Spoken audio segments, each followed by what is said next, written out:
But to give a bit of a backstory about him, he was born in Sunderland, so already a favourite of Doogie's. Obviously the son of Claudio Reyna, who played for Sunderland. I believe he must have been, I think he was a Sunderland player at the time, I'm assuming.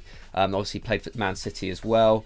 Capped 112 times by the US, so a real football pedigree in his family. He grew up in New York and joined the New York City Academy at a pretty young age, and then moved to Dortmund in 2019, and then made his debut in January 2020. So it's been a pretty quick and meteoric rise for him. The youngest scorer in German Cup history he became last year, third youngest player to appear in a UCL knockout game with that appearance against PSG. And then he missed a couple of games towards the back end of the season with injury, but he's come back really strongly this year. He's already played 5 games in all competitions. He's already got himself 2 goals.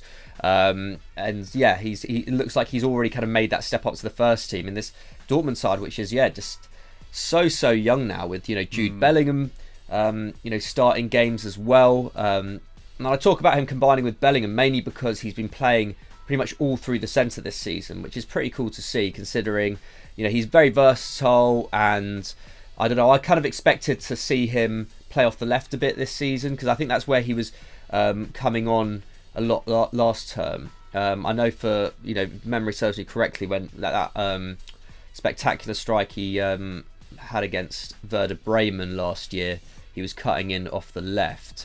So I don't know, I think that's a sign of his maturity, to be honest, to be able to cut about in the centre effectively, not lose possession too much, drive the team forward. It's really exciting. He was great in pre-season. He scored 5 goals in 6 games. And this season, he's averaging a goal contribution every 62 minutes. Obviously, we're only about 3 or 4 games into the season, aren't we? So these kind of averages will come down, but his underlying stats look really good. 1.1 shots a game, 2.9 key passes, 2.5 dribbles per 90 as well. I think that's down from 4 dribbles per 90 last season, but obviously he was mainly coming off the bench, wasn't he?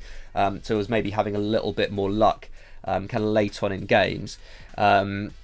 But that works out to 0.37 expected goals and assists per 90, which for a 17-year-old is just unreal. Like really, really unreal. Generally we see those kind of averages come up quite early in players' careers, and if he were to carry on a trajectory that we're seeing at the moment, by the time he's 20, he's like Jadon Sancho, Mbappe kind of levels of output potentially. Maybe I'm bigging him up a little bit too much there. Maybe I'm being a little bit unfair, but he does look so exciting, doesn't he? And in the context of Dortmund as a side, he's created double the amount of chances of anyone at Dortmund in the first 3 games. He's already created 8 chances. No one's completed more dribbles. He's level with Sancho on 7. Only Müller, Kamada, Hoffmann, Brzezinski have created more in the whole of the Bundesliga. Already a star performer in the Bully this term. Like I said, if he keeps this up, he could have a real world-beating season. And obviously he's part of a great generation of American players as well. I know we've been kind of banging on about this quite a lot, especially with the kind of in the wake of Serginho Dest going to Barcelona. But yeah, the US men's national team. Really exciting times for them, obviously. Tyler Adams, Serginho Dest, like we're saying, McKennie, Pulisic. He's part of a really exciting kind of team on the international scene. So I think we're only going to be hearing more about Gio Reyna in the next 2 years. I think this season, I think at the end of last season, a lot of especially a lot of Bundesliga fans were getting very excited about him. A lot of European football fans were getting very excited about him. But I think this is probably the year, not the obviously last season he had a kind of a bit of a breakout year. This season I think is when we're going to start hearing kind of the football world at large talk a lot about him.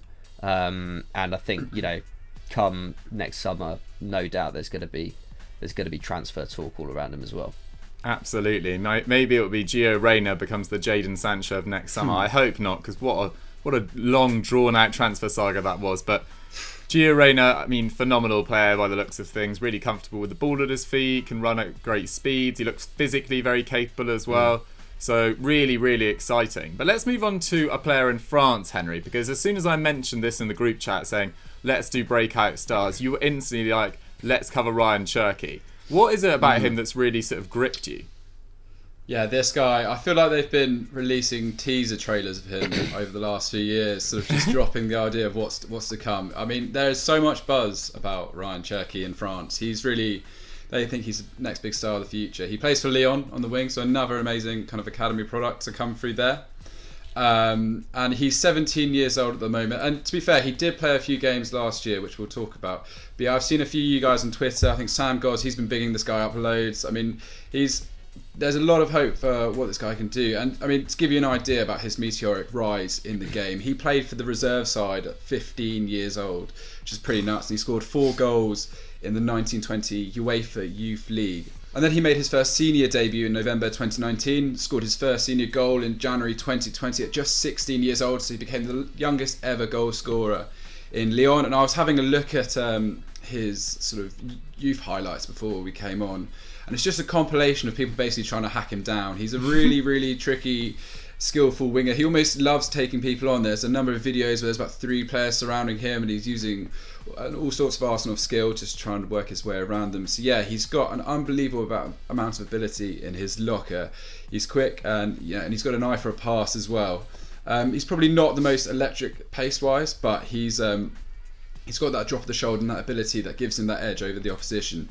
And yeah, and as we said, he did appear last season. I think a lot of you might remember his cameo in the Champions League semi-final where he came off the bench against Bayern Munich for the final 17 minutes. And in that time, he completed a dribble, created a chance and fired off a shot. And I think he nutmegged Alphonso Davies or something like that. Someone can correct me on that. Yeah, but yeah, I think he did. He created a bit of a stir just in that game alone. And then he was given 139 league and minutes last season. But this really is going to be the season where he is sort of put to the front. And yeah, we've already started to see that so far. I mean, he's featured in all of Lyon's 6 Ligue 1 games so far. They haven't had a great start, truth be told. 4 draws in 6 games, which leaves them in 14th place. And Cherki hasn't quite scored. He hasn't maybe produced the results and the numbers that, let's say, Gio Reyna has done so far. I think Gio Reyna, the thing about him, he's really he's backing up the sort of talent and the flair with assists and goals. Cherki he's yet to score for the first team this season, but I think it's a work in progress. But what he has done, and which is so typical of his game, he's averaging 2.5 shots, 0.8 key passes and 6.3 dribbles per 90. Now, to give you some context about how good that is, he's completed 15 dribbles already. That's more than anyone else in Lyon's squad, despite only playing 40% of the minutes. So this backs up what I was saying in terms of, he picks the ball up on the right wing and he just invites that kind of pressure and that ability to take people on, which is kind of really fun. And there's only 3 players who've completed more in the whole of France when it comes to dribbles. He's currently level with Mbappe, to give you the kind of standard he's at. If we look at Lyon's squads, they lost Martin Terrier, Bertrand Traoré and Amin Gouiri. Apologies for that one. So it appears as if Cherki, he's going to be pushed to the front when it comes to maybe the substitutes, and he should be pushing for a start as well, because I mean, in terms of sort of exciting raw talent, I think he beats all 3 of those previous players mentioned. And yeah, and luckily for him, I think he's still got a good Lyon side who he can learn from and educated around. I mean, Maxwell Cornet, he's still a quality player, although he's playing on the wing back. Moussa Dembele's still there, and of course Memphis Depay. So yeah, I mean it is. Oh yeah, and of course OR in the midfield too. It's such an exciting time. We talked about the excitement in US football. I mean, France just can't stop just producing. I mean, I think so. We're filming this on the Thursday. Last night, Camavinga, also 17 years old, scores his first senior goal for France. It was an ingenious kind of flick. We're going to talk about another player, Al-Shish, later. And then, Cherki is just another one of their unbelievable production line of players they're bringing through. He's an incredibly exciting right winger, and I think Lyon will do really well to hold on to him for the next few years, see if they can blossom that potential and see what becomes of him. Because I think this should hopefully be the season that we really get to see just how good this guy is.